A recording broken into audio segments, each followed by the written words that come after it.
happen to offend you, it's because we want to. We don't want you to think we came here to offend you, except that we want to offend you with our good intentions. Our plan to show off our little bit of talent will wind up getting us executed. Please keep in mind we're only here out of spite. We don't come here with the intention of making you happy. We're absolutely not here to delight you. The actors are ready to come out and make you sorry. By watching their show, you'll find out everything you're likely to know. This fellow doth not stand upon points. He hath writ his prologue like a rough colt he knows, not to stop. A good moral, my lord, it is not enough to speak, but to speak true. Indeed, he hath played on his prologue like a child on a recorder, a sound but not in government. His speech was like a tangled chain, nothing. Impaired, but all disordered. Who is next? Ladies and gentlemen, perhaps you are wondering what is going on. Well, keep wondering until the truth makes everything clear. This man is Pyramus, if you want to know. This beautiful lady is definitely Thisbe. This man with the limestone and cement is portraying Wall, that horrible wall that kept these lovers apart. They are content to whisper through Wall's little hole. The poor souls, and no one should be surprised.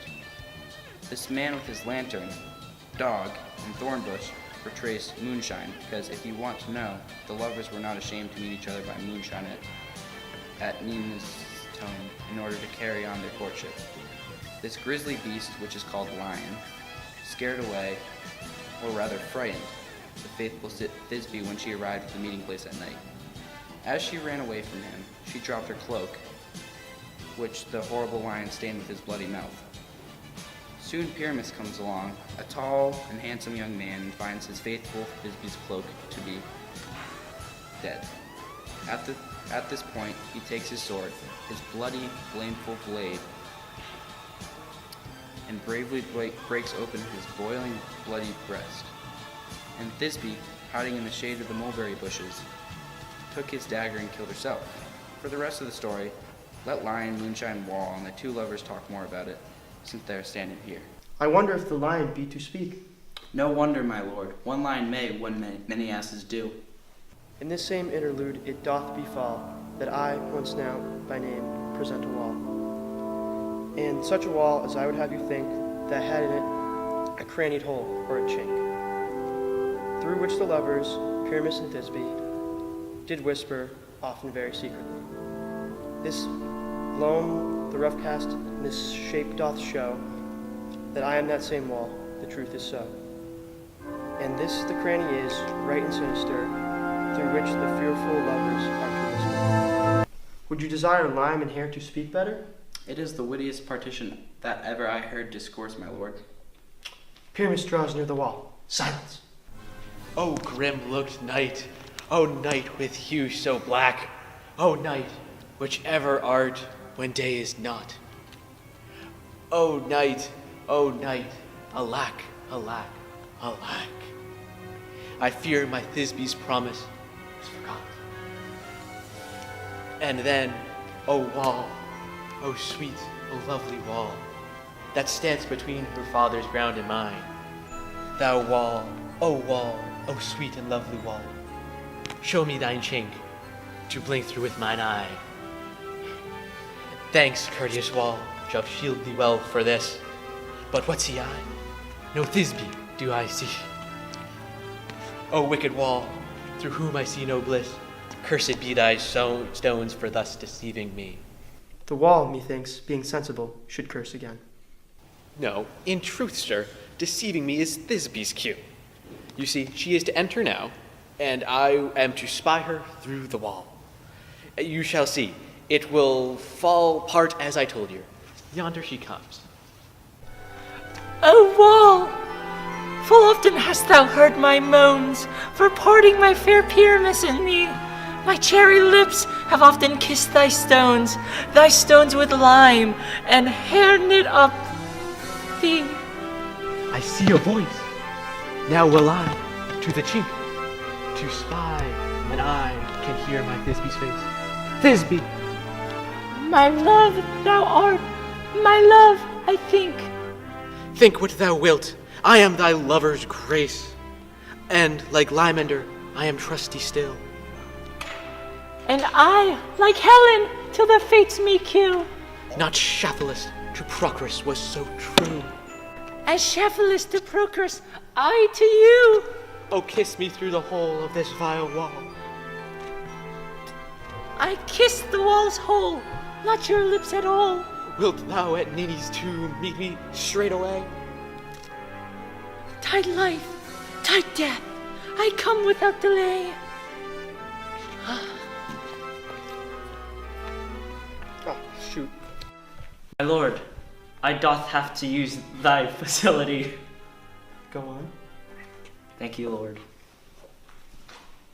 Thus have I, wall my part discharged so, and being done, thus wall away doth go.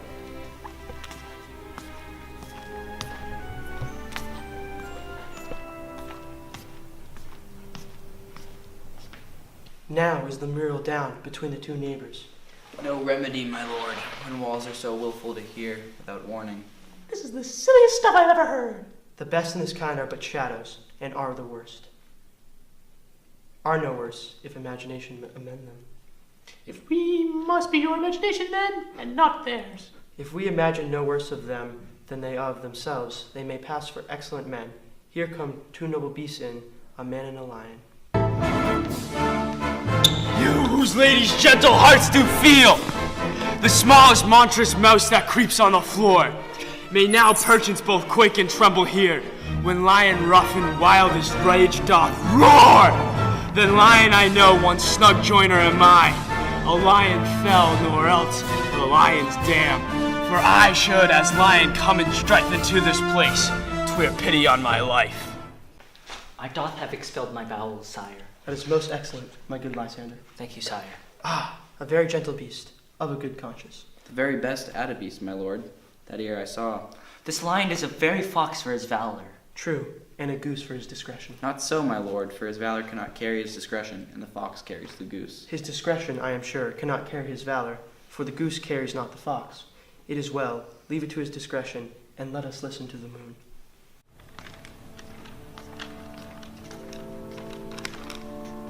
This lantern doth the horned moon He should have worn the horns on his head. He is no crescent, and his horns are invisible within the circumference. This lantern doth the horned moon present. Myself the man on the moon do seem to be. This is the greatest error of all the rest. The man should be put into the lantern. How else is he the man in the moon? He dares not come there for the candle, for, you see, it is already in snuff. I am aweary of this moon. Would it be a great change? It appears by a small light of discretion that he is in the wane, but yet, in courtesy, in all reason, we must stay the time. Proceed, moon. All that I have to say is to tell you that this lantern is the moon, and I, the man in the moon, this thorn bush, my thorn bush, and this dog, my dog. Why? All these should be in the lantern, for all these are in the moon. But silence, here comes Thisbe. This is old Minnie's tomb. Where's my love? Well roared, lion. Well run, Thisbe. Well shown, moon. Truly, the moon shines with a good grace. Well moused, lion. And so the lion vanished, and then came Pyramus. Sweet moon, I thank thee for thy sunny beams. I thank thee, moon, for shining oh so bright. For by thy gracious golden glittering gleams, I trust to take of truest Thisbe sight. But say, O sprite, but mark, or night, what dreadful dome is here? Eyes, do you see? How can it be? O dainty dove, oh dear! Thy mental good, what stained with blood? Approach, ye furies found. O fate, come, come, cut, thread, and thrum.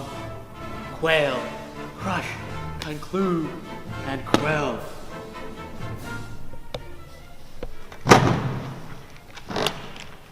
This passion and the death of a dear friend would go near to make a man look sad.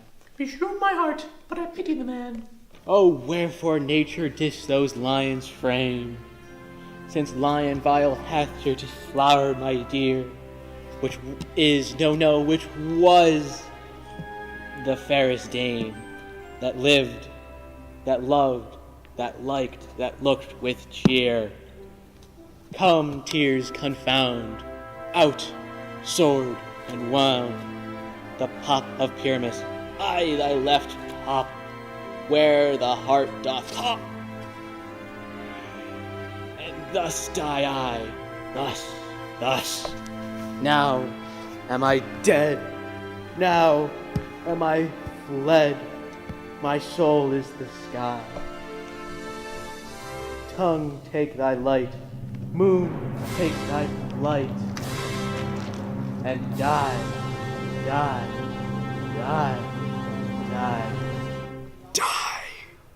No die, but an ace for him, for he is but one.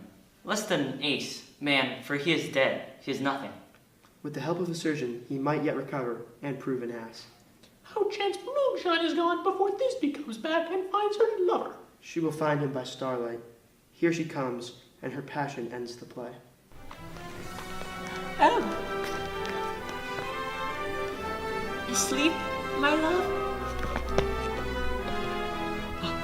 What? Dead, my love? Oh, Pyramus, arise! Speak! Quite dumb? Dead! A tomb must cover thy sweet eyes. These, my lips, this cherry nose, these yellow cowslip cheeks, are gone.